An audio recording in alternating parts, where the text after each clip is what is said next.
नाशिक जिल्ह्याच्या ग्रामीण भागामध्ये दुष्काळाचा झळा बसायला लागलेला आहे आणि त्यातच नाशिकच्या ग्रामीण भागातल्या नागरिकांना पाणी मिळत नसल्यानं त्यांनी आज नाशिकच्या जिल्हा परिषदेच्या मुख्यालयावरती अशा पद्धतीनं हंडा मोर्चा काढलेला आहे। त्याची ही दृश्य आपल्याला पाहायला मिळत आहे।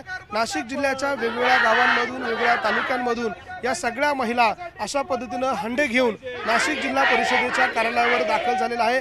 अनेक महिलांच्या हातामध्ये अशा पद्धतीनं त्यांना पिण्यासाठी मिळणारं दूषित पाणी जे आहे त्याच्या बॉटल त्यांनी भरून आणलेल्या आपल्याला पाहायला मिळत आहे। दुसरीकडे अशा पद्धतीनं हे रिकामे हंडे घेऊन या महिला जिल्हा परिषदेच्या मुख्यालयावर आलेल्या आहे। त्यांची व्यथा सांगण्याचा प्रयत्न आहे, कारण या महिलांना हंडाभर पाण्यासाठी मैल पायी जावं लागतं। इतकं करूनही त्यांना गढूळ पाणी त्या खड्ड्यातनं काढावं लागतं, अशा पद्धतीची भावना त्यांची आहे। आपण या महिलांशी बोलूया, काय अडचण येते तुम्हाला? आमच्या विहिरीमध्ये आम्हाला पाणी नाही, काही नाही। आम्ही हे असं गढूळ पाणी पितो। आमच्या पोरांना आजार, ताप, थंडी, ताप असे आजार होत्या, उलट्या होत्या या पाण्यामुळं। आम्हाला असं चांगलं पाणीच नाही प्यायला। काय मागणी तुमची? आम्हाला पाणी भेटलं पाहिजे, आमच्या गावात पाणी आलं पाहिजे। ताई, तुम्ही हंडे घेऊन आलात, हातामध्ये पाण्याची बॉटल, काय मागणी तुमची? सर, आम्हाला पाणीच नाही प्यायला, खूप खराब पाणी, जुलाब उलट्या होते। मुळेगाव त्याच्यासाठी आम्ही आलोय।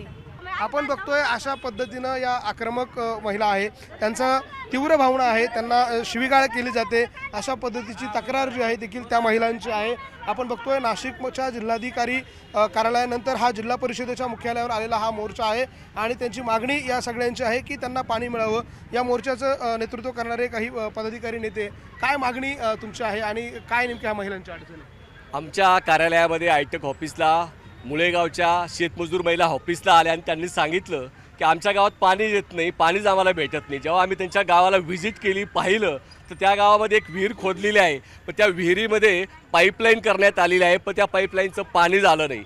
या विहिरीमध्ये पाणी नसल्यामुळे पाणी काढताना 4 महिलांचा मृत्यू झालेला आहे, तरीसुद्धा या गावाला पाणी मिळत नाही। कुंभमेळ्याच्या कामाच्या निमित्तानं जलजीवनचं जे काही पाईपलाईन त्या गावापर्यंत पोहोचली होती, ती ह्या रस्त्याच्या रुंदीकरणामुळे ती फुटलेली आहे, ती दुरुस्तही कोणी करत नाही आणि या महिलांना दररोज 1.5 किलोमीटर पाणी घ्यायला लांब जावं लागतं। ही पाईपीट थांबली पाहिजे, प्रशासनाने दखल घ्यावी आणि हे पाणी जे नदीच्या विहिरीमध्ये मिळतं ते अतिशय दूषित आहे, गावामध्ये रोगराई पसरते आहे, तर शासनाने त्वरित जे रस्ता फुटलेला आहे तो दुरुस्त करावा आणि पाणी गावाला मिळालं आपण बघतोय नाशिकमध्ये हे आंदोलन सुरू आहे। नाशिकच्या जिल्हा परिषदेच्या मुख्यालयावरती हा हंडा मोर्चा आलेला आहे आणि या महिलांची मागणी, भावना तीव्र आहे। या महिलांना पाणी मिळत नाही, दुसऱ्यांच्या विहिरीवर गेल्यानंतर या महिलांना त्या लोकांकडनं शिवीगाळ केली जाते आणि त्यामुळे या सगळ्या महिला संतप्त झालेल्या आहे आणि त्या नाशिकच्या या कार्यालयावरती हंडा मोर्चा घेऊन आलेला आहे। संतप्त भावना त्यांच्या आहे, त्यामुळे त्यांना शुद्ध पाणी कधी मिळेल असा प्रश्न आहे। व्हिडिओ जर्नलिस्ट हेमंत बागुलसह लक्ष्मण घाटोळ,